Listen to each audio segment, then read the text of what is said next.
Well, what you saw was a beautiful report put together by our man right there in Brazil, Austin Okon Akpan. And the fans were happy. Back here in Nigeria, we're happy.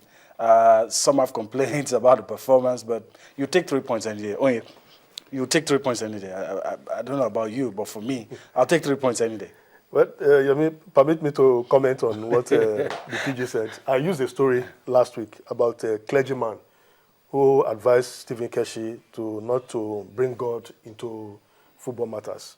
You know, most times we talk about God, Yes. God. But the clergyman said, we say the grace after the church service. So what he presupposes is that you must have done Your part. and you allow know the grace. All right?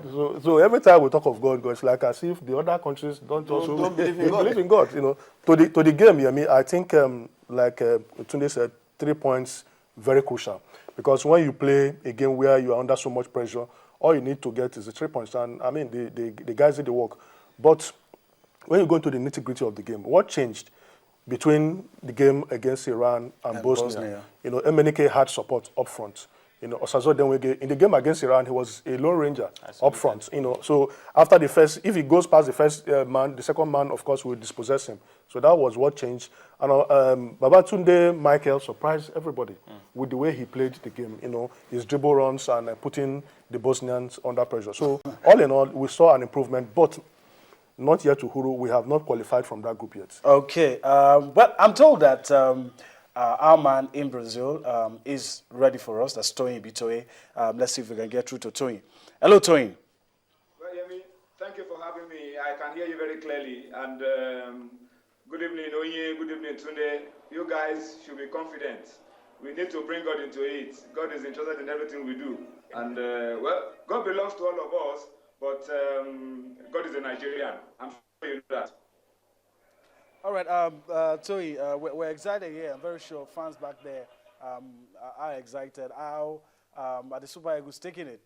They've received a lot of criticisms back home with their performance, but how excited were they after the game against Bosnia?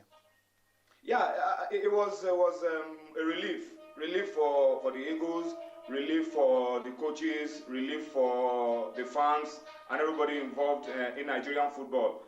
Because the last time we won a game at the World Cup, we shouldn't forget, was in France '98, and that's some 16 years ago. So it's been like some monkey sitting on our backs all this while. The monkey's off our back now. We expect that the Eagles will be able to move freer, play better, and improve on the performances that we've seen. Under Stephen Keshi, we've identified that we get better with every game in the competition, and we expect that the same will apply to the Super Eagles going forward in this competition. As you said, the boys are ready, the boys are fired up, the boys know that all they need to qualify for the second round of this World Cup, which will also be the first time since 1998, is to get a decent result against Argentina. And they are fired up, they are prepared, they are training as we speak right now in Porto Alegre. They are determined to even get beyond what they need. That's going for 3 points. They need a point to qualify for the second round, but they have told us that they are not going to play for a point. They want to play for 3 points and make it better for Nigeria on Wednesday. Well, any injuries to worry about? Babatunde Michael taking off, and Godfrey Obabna. What updates can you give us about injuries in the camp of the Super Eagles? Well, the good news is that Godfrey Obabna is starting to train from this evening. Obabana is going to start slight workout. He's not going to start the intensive kind of training yet. This is the first time he'll be training since that injury that he picked up in the game against Iran. So he's going to start by walking around the pitch and doing some light joggings before he's introduced into the intensity of the trainings before the game against Argentina. I do not know yet if Obabana will be fully ready for the game against Argentina because he's just going to be starting training today. But the coaches will take a good look at him and find out if the stitch on that deep cut that he had on his foot is okay for him to play with on Wednesday. Outside of Godfrey Obabana, every other person is fit, ready to go. What Babatunde Michael had in that game against Bosnia was a slight strain, which is not a serious matter. He put ice on it and is already working freely and is already active in training. The same thing with Victor Moses. Everybody is in tip-top shape. And we're hoping that the Eagles will get what we need to go to the second round on Wednesday. Well, you talked about Moses. If you can answer that question, I would like to ask you. Millions of people would like to ask as well why Victor Moses didn't play against Bosnia. Well, Victor Moses put it on his Twitter account that he had a small knock. That was why he didn't play. But I was in the camp of the team yesterday. I spent some time in the camp of the team, and I tried to find out exactly what was wrong with Victor Moses. Nobody seems to understand what kind of injury Victor Moses has.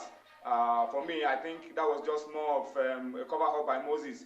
The coaches felt he wasn't the right kind of player for the game we played against Bosnia. That was why he was on the bench. The complaint was that Moses wasn't tracking back enough, helping the fullbacks. He was playing for himself and not playing for the team. But I think it's all resolved now because the coaches met with him, spoke with him, told him they want him to play.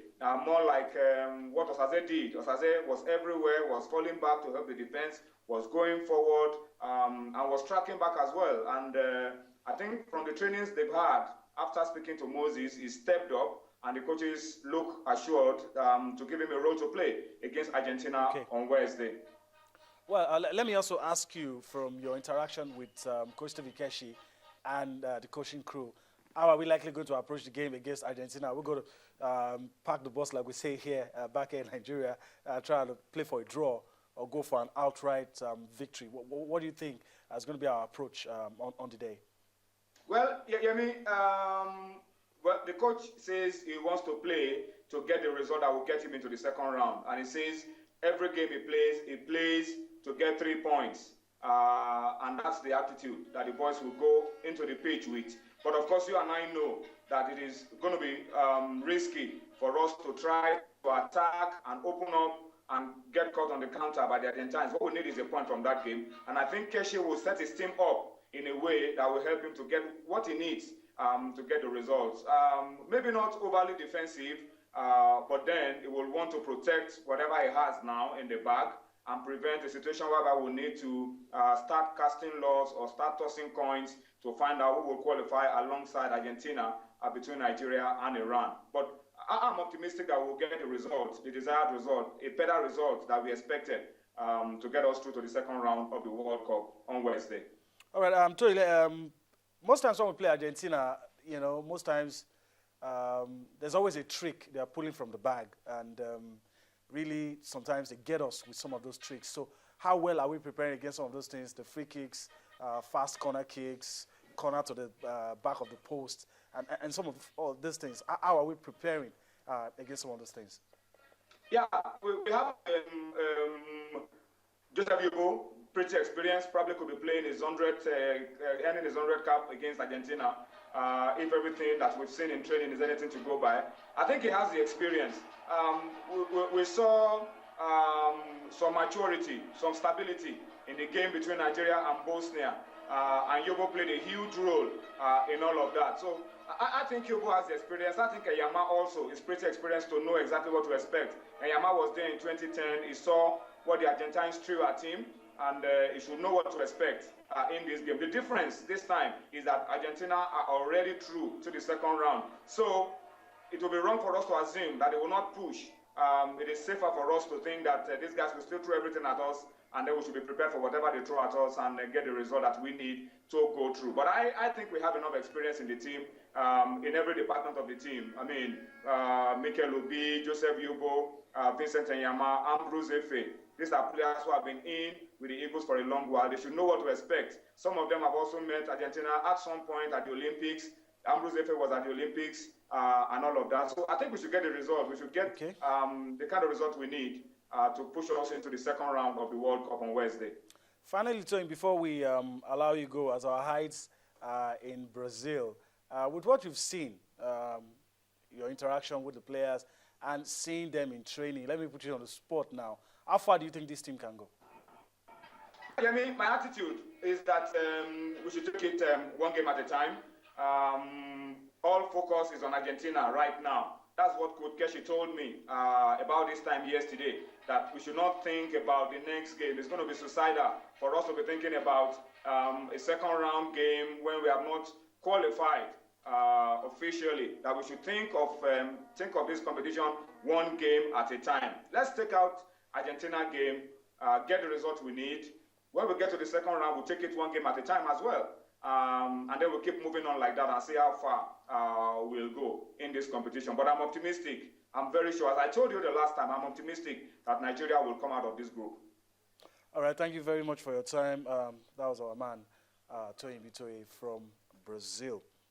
Okay, and we hope you join us later tomorrow when we preview the game between Nigeria and Argentina. Today, something has happened in the Brazil-Cameroon game. Can you quickly tell us?